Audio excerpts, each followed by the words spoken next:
Guys, can you please answer me if you can hear me? Okay, so I received some answers that you guys can hear me.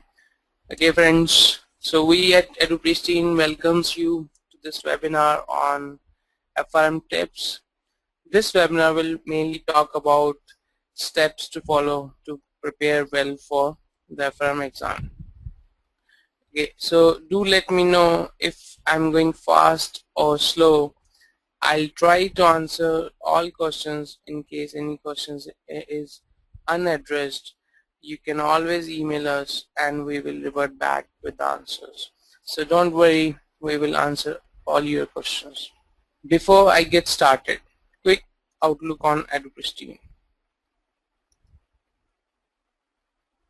EduPristine is an authorized training provider of CFA, GARP, authorized trainer of FRM, Financial Risk Manager.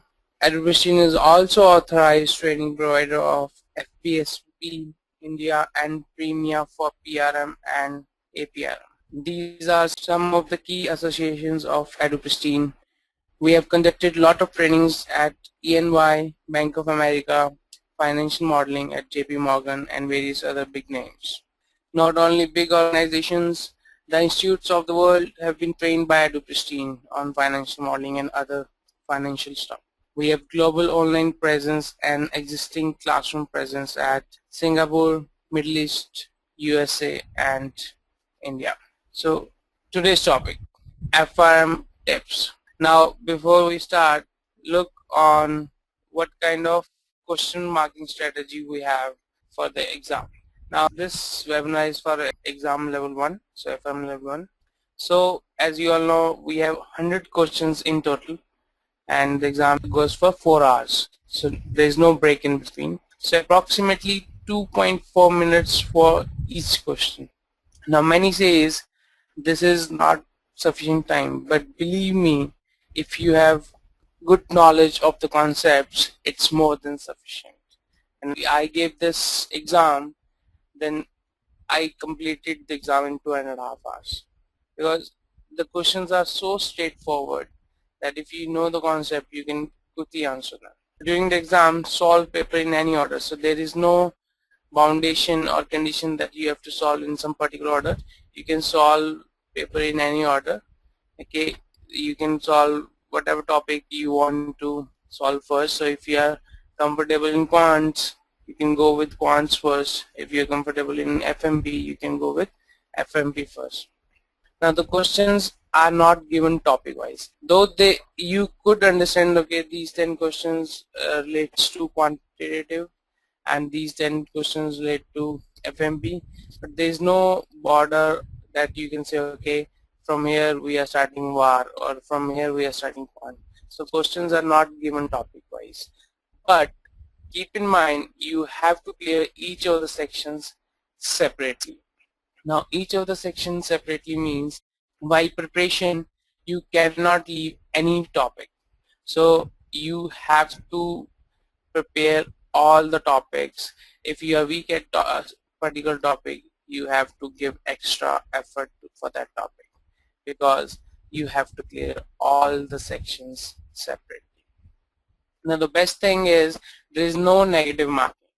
No negative marking means you can go and in case you don't know any particular answer, you can guess, and there is, as if you know probability, there is 25% chance that you will get the answer correct.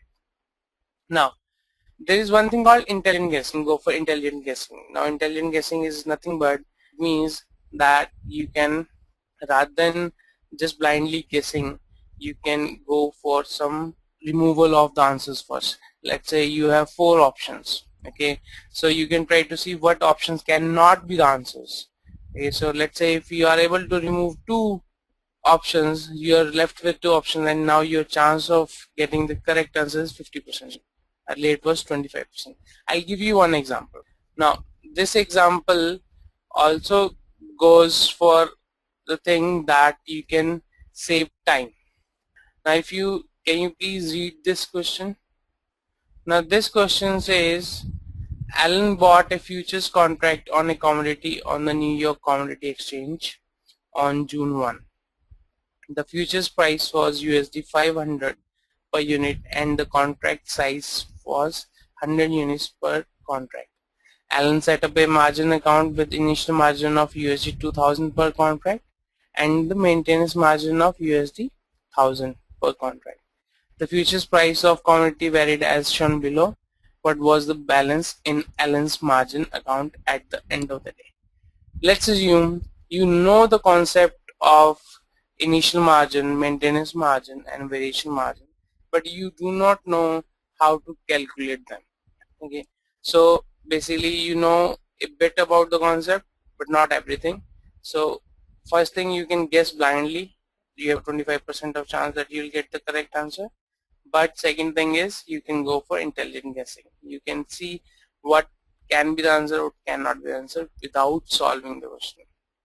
Now it's a margin account, so can it have a negative amount in its account? No, it cannot have negative amount, so the A option cannot be the answer. The same way, it's a margin account, then it should have at least some money at all times. So it cannot have zero amount in its account. So again, B cannot be the answer. So by intelligent guessing, you have removed first two options and you are left with two options. So now there is 50% chance that you will get the answer correct by guessing.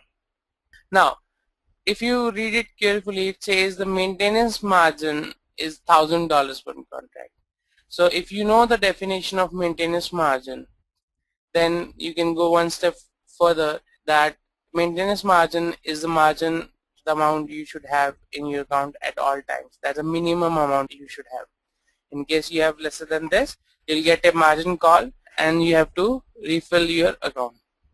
So your maintenance margin is $1,000. So it means at any point of time your account cannot go below $1,000. Okay. So if you know this concept, you know that C option cannot be the answer. That's 880. So the only option left is 1710, which is the D option. So in case you know a bit about the concept of margins, you can solve this question and you can get your answer correct. Now this type of strategy helps you in case you don't know the answer, so guessing. Second, in saving time. So if you know the concept, you know answer will be D, but if you try to solve this one by one by calculating the amount, it will take you like 3-4 minutes to solve this question. But if you apply this kind of process, elimination method, this is also called elimination method, then you will take hardly 1 minute to solve this kind of question. So it's just to tell you that in exam, it's not always that you solve all questions. You can go for the elimination method or intelligent guessing and save time and score good marks. Okay, so that's about intelligent guessing. Then we move to lengthy, but they might be easy. So like this, the same example, the question seems very lengthy, right? But actually it was a very easy question. So do not think particular question is lengthy that it might be difficult. So do not leave questions like this. Read it. If you feel it's difficult, you can skip it and come back to it later, but read it at least once. Then you'll get to know if it's easy or not. My experience says the most of the questions which are lengthy are the easiest ones. It's the only time taken in those kind of questions is basically understanding those questions. If you understand, you can quickly answer them. Okay, now moving to the next point.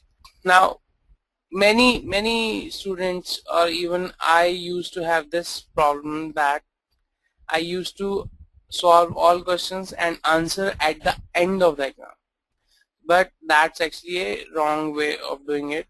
Please do not wait till end of the exam, because many times you have solved each and everything, but you are wrong in estimating that how much time it will take to fill the bubbles. Okay, so in case you don't have a good idea how much time it will take, it's a bad idea to fill the paper at the end. So as soon as you solve the questions, please fill at that time.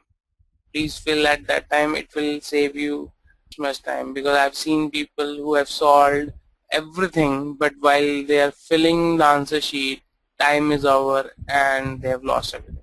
Okay, so please keep marking the answer as soon as you solve it. Don't wait till end. Okay, the next point is, now do you know how many practical questions are there? So basically numerical questions are there in the exam. Around 50% of the questions are numerical based. So we have received a question from Manish Rathi, that is a calculator allowed in the exam. Yes, we'll come to the calculator part. Calculator is allowed in the exam, but a specific one. Not all calculators are allowed. Hope this answers your question. Okay. Now, so 50% of the questions are practical questions, so basically numerical based questions. Okay, so there are a lot of values given, and this might be just to confuse you. Now, if you know the concept of, let's say, continuous compounding and discrete compounding, many times they mention what kind of compounding you need to use in the question. So in case it's given, please keep in mind to follow the same, because let's say many people I've seen have a habit of using a particular kind of compounding. So I, for say, have a habit of using always continuous compounding while solving questions, but in case in exam or in for a particular question it's given that you need to use discrete compounding, so use discrete compounding. There will be answers with continuous compounding just to make you confused. So as soon as you solve with continuous compounding, boom, you have the answer. Okay, but that's a wrong answer, because you should be solving the question with the help of discrete compounding, not with the continuous compounding. So be careful while reading the question, especially practical questions, that which kind of method to use and which not to use.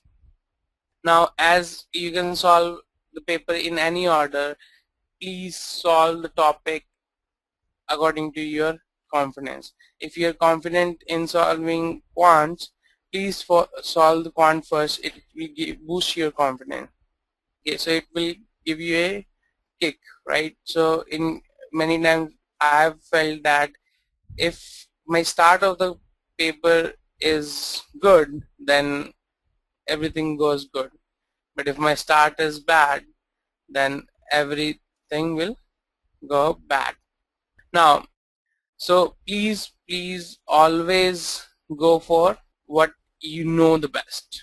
Okay, so but questions are not given topic wise, so you have to be careful where your topic starts. Okay, it comes in groups. It's not like that one question is quants, one question is FMP, one question is foundations, one question is VAR. It's not like that. It's always in groups. You will get 10 to 15 questions of quants together, 10 to 15 questions of FMP together, right? So that is mainly question marking strategy.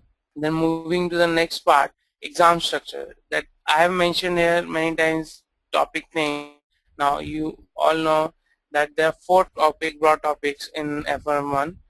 First one is quantitative analysis, second is foundations of risk management, third financial markets, and fourth valuation and risk model. Now the percentage weightage is given 30%, 20%, 20%, 30%. Now if I ask somebody which portion you give higher weightage, or mainly not higher weightage, basically the more time to prepare, people say 30% and 30%, which are financial markets and valuation and risk models. But when somebody asks me, okay, which topic, I said every topic should be given equal preference. The only difference you can give is if you are confident in quant and weak in foundation, you should give more time in foundations, because you have to clear all the topics separately. Okay, so if you cannot say that if you score 30% in financial markets and valuation and risk models and you can leave quants. No, you cannot leave anything. because you have to clear all the topics separately. Now if you see the scoring, they don't give you marks, they give you quartiles. So 1, 2, 3, 4. 1 being the best, 4 being the worst. Okay, so you have to clear all. The safest is you get 1 or 2 in all. So I have not seen anyone failing with the score of 2 in all. Okay, but I have seen failing people who have got 2 quartile in 3 topics and 4 in 1. They have failed just one topic. Or I have seen even 2 people getting 1, 1, 2 and 4. They failed. 1, 1, 2 and 3. They failed. But I have also seen people clearing 2, 2, 3, 4. Now it's a quartile. So it also depends where you stand within a quartile. So if you are getting a 4th quartile and you are on the top of the fourth quartile, then you might pass. But if you are at the bottom of the 3rd quartile and in 2 topics you have 3rd quartile and bottom of 3rd quartile, you might fail. So please be careful, give equal weightage to every topic and clear the exam. Also the topics with lesser weightage, 20%, their number of questions are less. So if 50% is the passing marks, for example, so and 20 questions are for quants and 20 questions are for foundations, so you need to get 10 questions correct. Okay, so the number is lesser. So in for FMP, FMP means financial markets and products. In FMP you need to get 15 correct. In foundation you need to get 10 correct. But you have to see that out of 20 you need to get 10 correct. So the percentage is same, right? Number of questions are less, but the percentage is same. So you need to give equal weightage to each and every topic. So don't leave any topic. Okay. Now moving to the next slide. Now many people ask what books we should follow.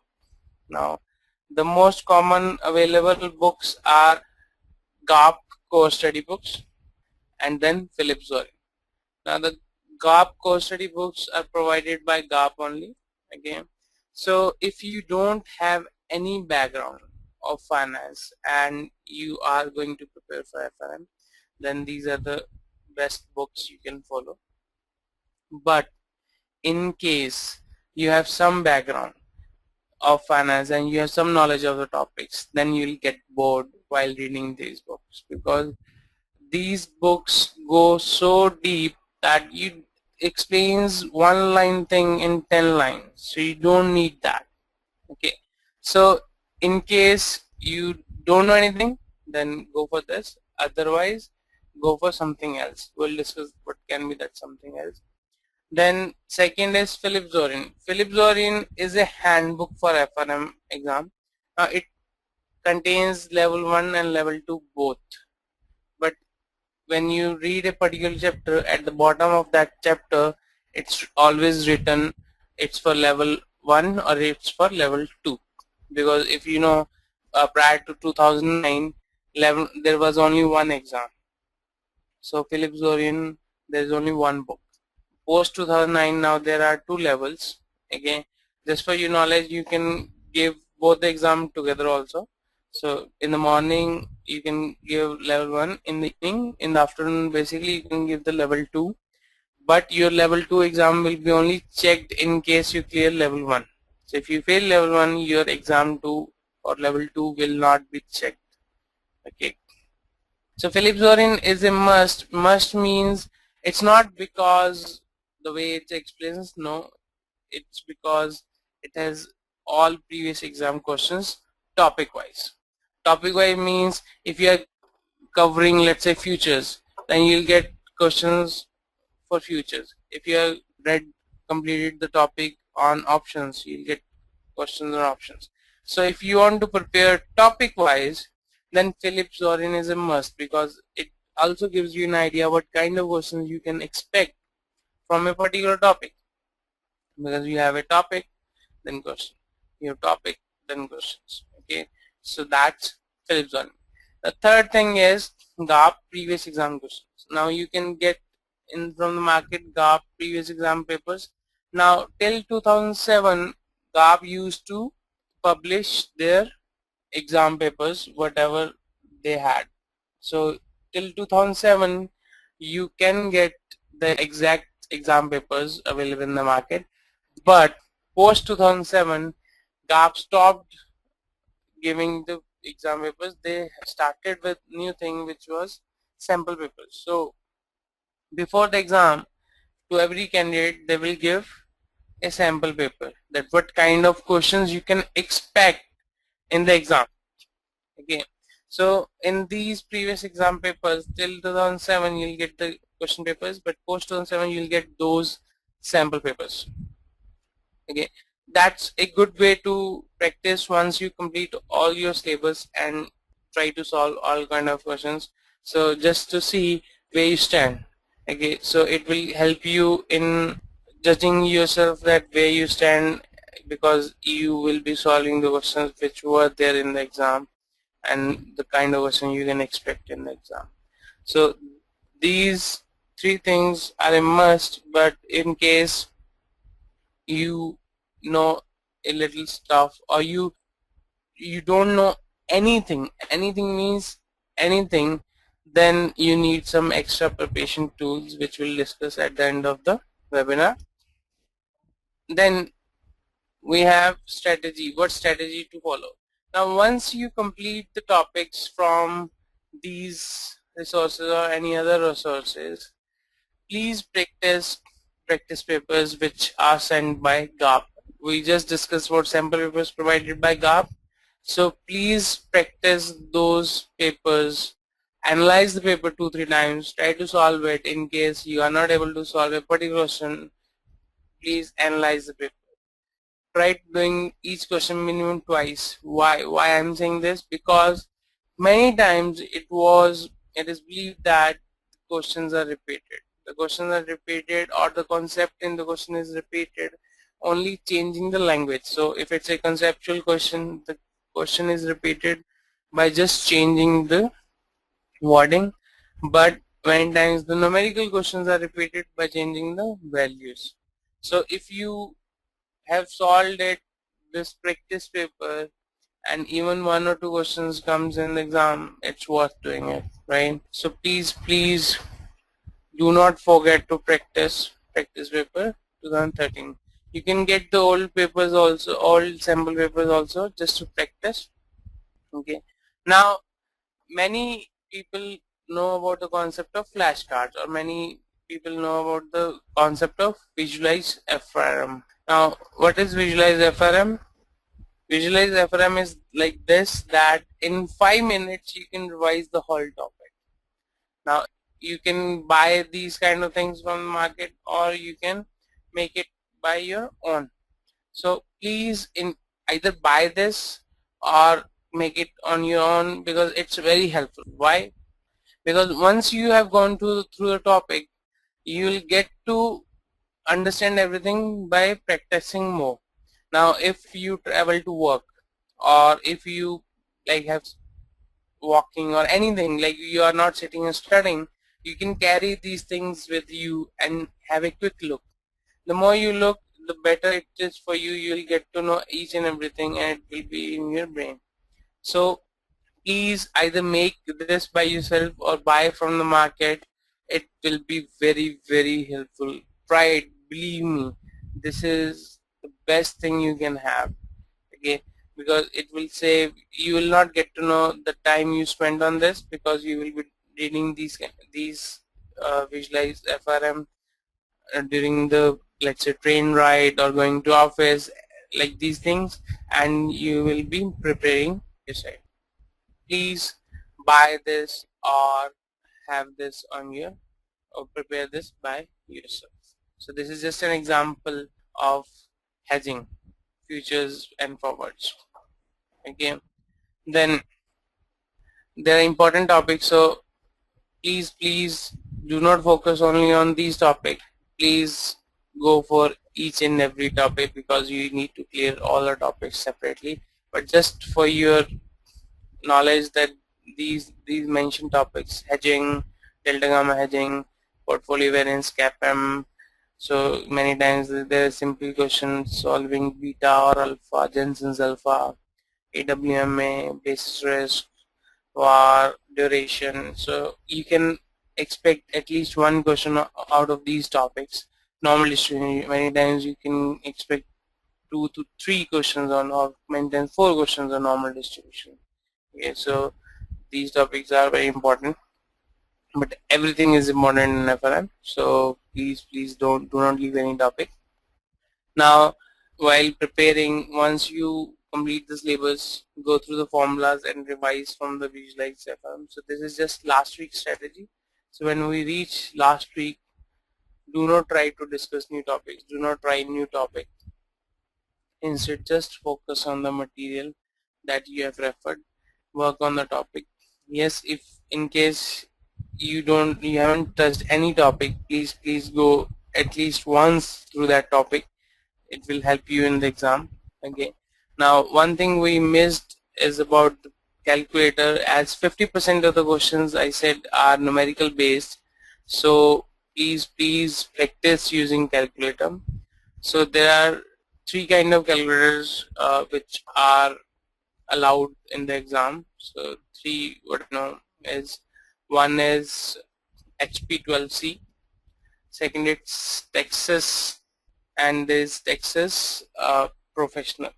So you can go to the GARP website for exact model number, and you can see what calculator is allowed.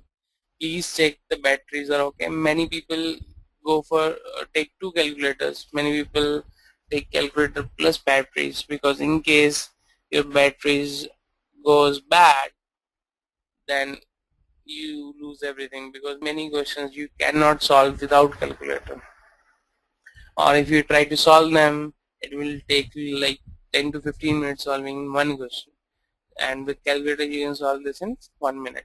So please practice using calculator.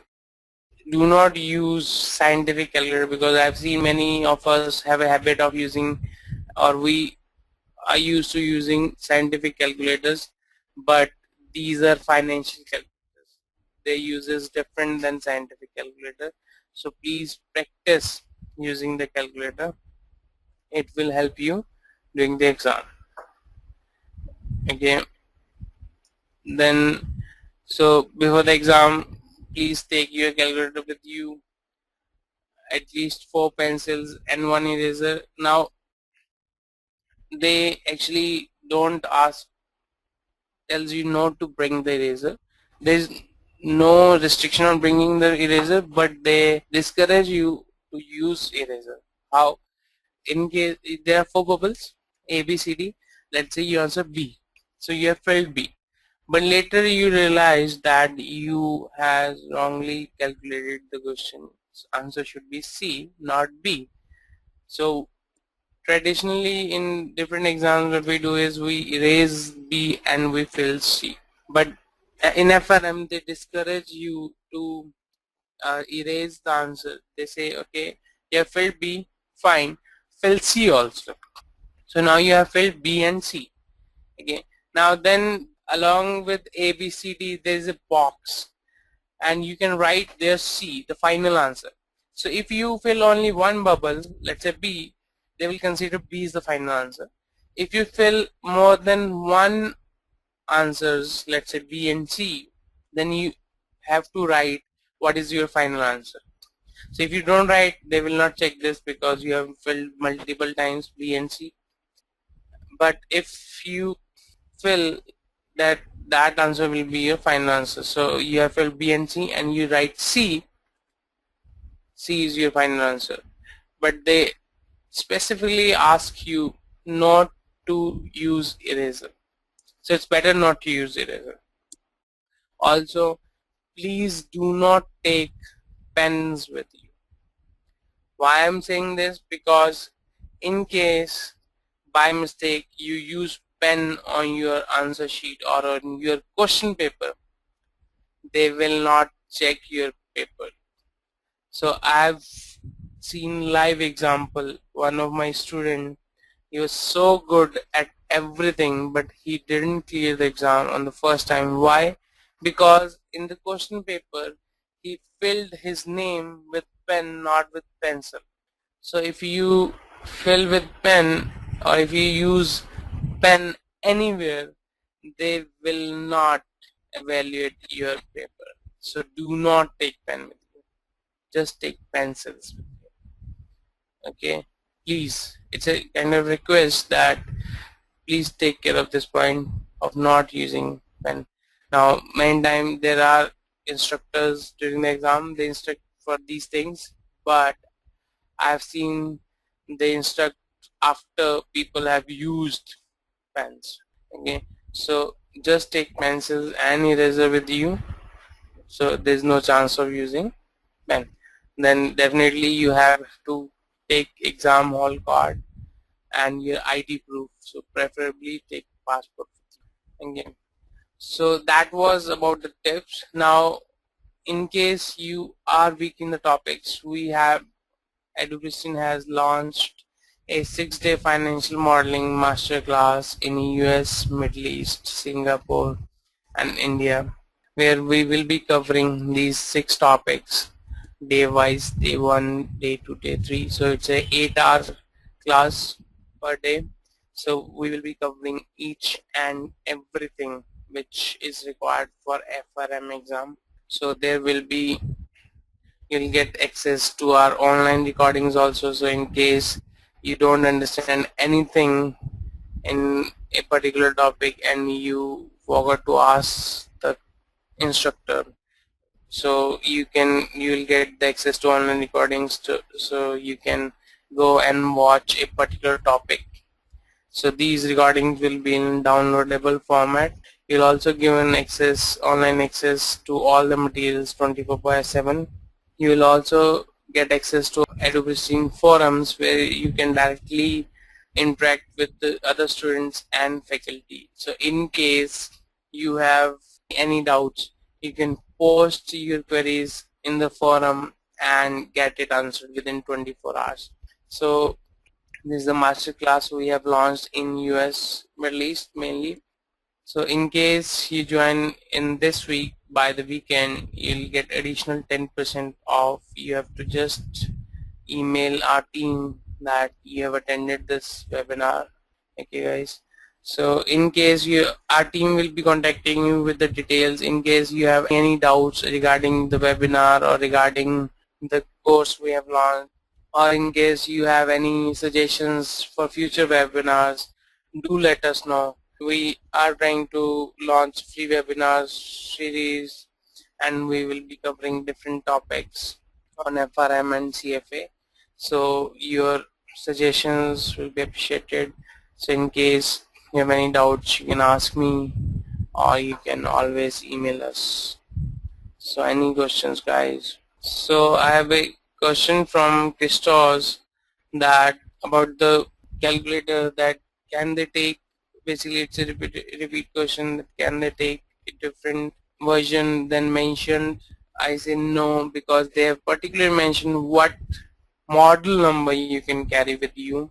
Now many times they don't, so it's not allowed, any other model is not allowed at all. Now if I'll give you an example. I gave my exam in Holland, so when I was in Netherlands, when I reached the hall and I showed my, so they check everything what you have brought, so I gave my calculator to them, so they had literally pictures in front of them to match exactly that what calculator is allowed. Okay, so they are so strict about that.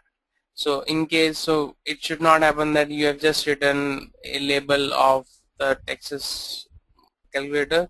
They check the pictures, okay, this calculator is allowed or not.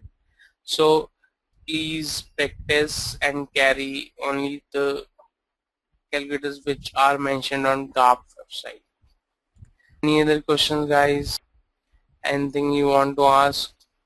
So if you guys don't have any further questions, so we'll end this webinar here only. Thanks for your time. In case you have any questions, you can always email us and we will try to answer you as soon as possible. Thank you guys. Have a nice evening ahead. Good luck for your exam. Thanks.